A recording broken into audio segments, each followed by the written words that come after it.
Welcome YouTubers, it's your old pal Platt, and today I'm going to show you how to make an American classic, Applejack.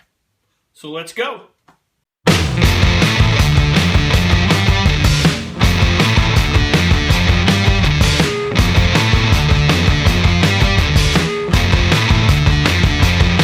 There's probably some of you out there that never heard of Applejack, so I'm going to give you a little history lesson. Applejack was one of the great beverages of the colonial period. Farmers, taking excess apples that they turned into apple cider, wanted something with a little more of a punch. Most farmers at the time, though, did not own stills. So instead of distilling, what the farmers would do is they'll take their apple cider, leave it outside in a large barrel. Every few hours to a couple of days, they would go outside, scoop out excess ice, which is just frozen water. And after that, they had a higher alcohol content, higher flavor concentration to their cider. The method of scooping out the ice was called jacking, thus getting Applejack. Applejack at one time was so popular that in the New Jersey area, they used it as currency. Today what you see in stores is called Applejack, but really is distilled apple brandy blended with some neutral spirits. What we're going to do today is take some cider. I have some excess cider from a previous little science project of mine, and we're going to turn it into Applejack. So let's see what we need. Well, this one's pretty simple. All you need is some hard apple cider, a container to put it in that's durable enough for the freezer, and maybe a funnel to help move liquids in and out. So let's get this party started. So here we go. We're going to get started. All we're doing is going to pour this apple cider into our little plastic jug here. Now I'm going to fill it up about 2 quarts, and we're going to leave this overnight to freeze solid all the way through. And when we're done, we'll probably get roughly 20 ounces, 2/3 of a quart.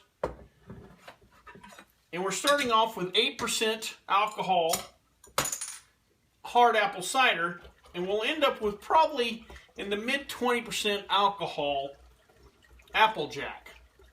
Now, jacking hard apple cider won't get us anywhere near what distilling apple cider will as far as alcohol proof.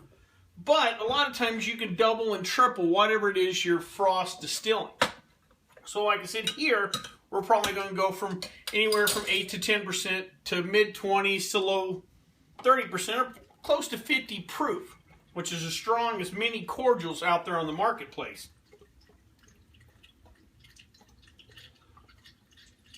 And we're there.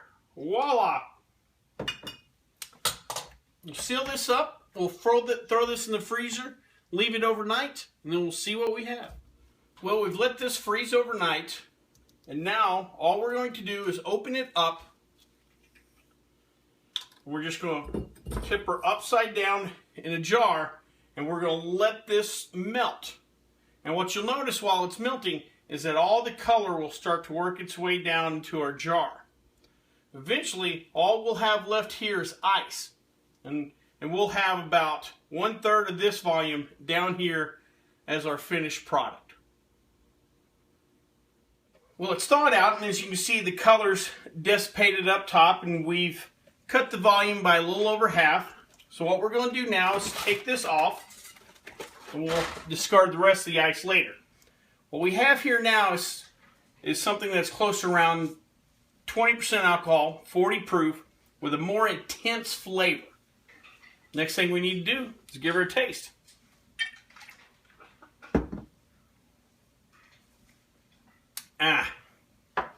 Something you'll get here that you might not get other places, an honest assessment. This one's so hot, but I do have to disclose something. The apple cider I used for this was a cider I had left over that I had made with regular bread yeast. As I had talked about in another video, bread yeast works, but it's not near the quality of product I could have made if I had used a wine yeast or a brewing yeast. Unfortunately, the old lesson stands true. Garbage in equals garbage out. But I think I can save this. I'll probably take some of the cinnamon and honey I used for the apple pie moonshine video and throw in here. But as far as the process itself, jacking, we did increase the alcohol and we did increase the flavor intensity. I think I have a few ideas for some future videos using jacking, but we'll get to that later. If you like this video, please subscribe down below. And until next time, bye-bye.